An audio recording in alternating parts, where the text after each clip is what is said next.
Hi there, I'm Medaka from BSed Math, and I have three favorite mathematicians in 20th century.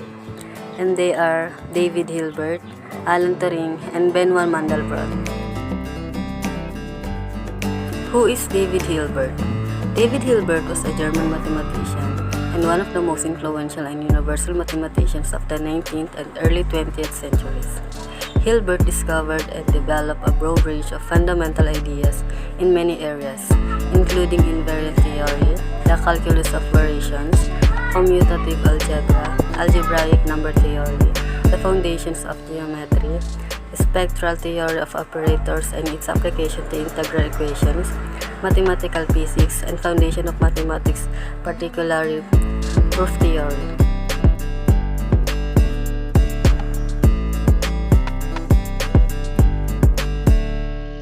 Hilbert adopted and warmly defended George Cantor's set theory and transfinite numbers.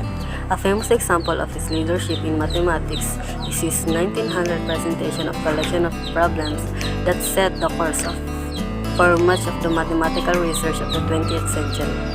Hilbert and his students contributed significantly to establishing rigor and developed important tools used in modern mathematical physics.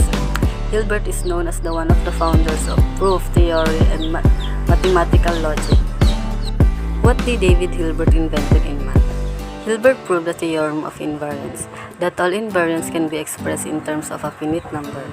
In his commentary on numbers, a report on algebraic number theory published in 1897, he consolidated what was known in this subject and pointed the way to the development that followed. Why David Hilbert is my favorite mathematician? It's because he is the most important mathematician of the 20th century. He was unequaled in diverse variety of fields, and most importantly, he helped refocus on the direction of the mathematical community. For example, he made a list of the most significant problems in mathematics. My second favorite mathematician is Alan Turing. Alan Turing was an English mathematician, computer scientist, logician, and philosopher. Turing was highly influential in the development of theoretical computer science, providing a formalization of the concept of a logarithm and computation with a Turing machine, which can be considered a model of general-purpose computer. He is widely considered to be the father of theoretical computer science and artificial intelligence. Why Alan Turing is my favorite mathematician? It's because he was able to break the Enigma code and ended the war. This code, engineered by Germans, was not easy to break. Turing greatly contributed to the development of computer science. He helped formulate the concept of logarithms and developed the Turing machine. His great and impressive work got him featured in several novels, music albums, and movies. Why Alan Turing is a hero?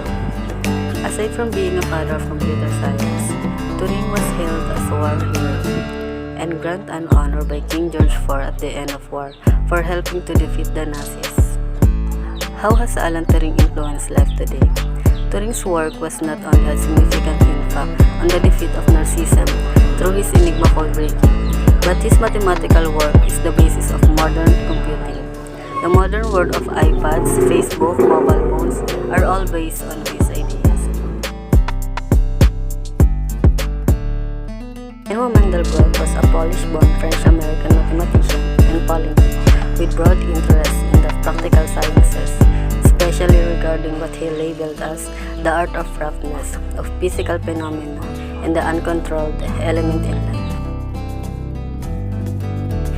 What did Mandelbrot discover?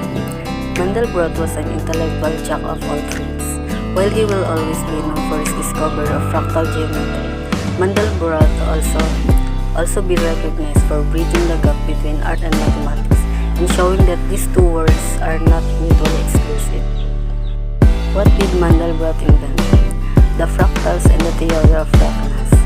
Mandelbrot created the first ever theory of roughness, and he saw roughness in the shapes of mountains, coastlines and river basins, the structure of plants, blood vessels and lungs, the clusters of galaxies. Why are fractals so cool?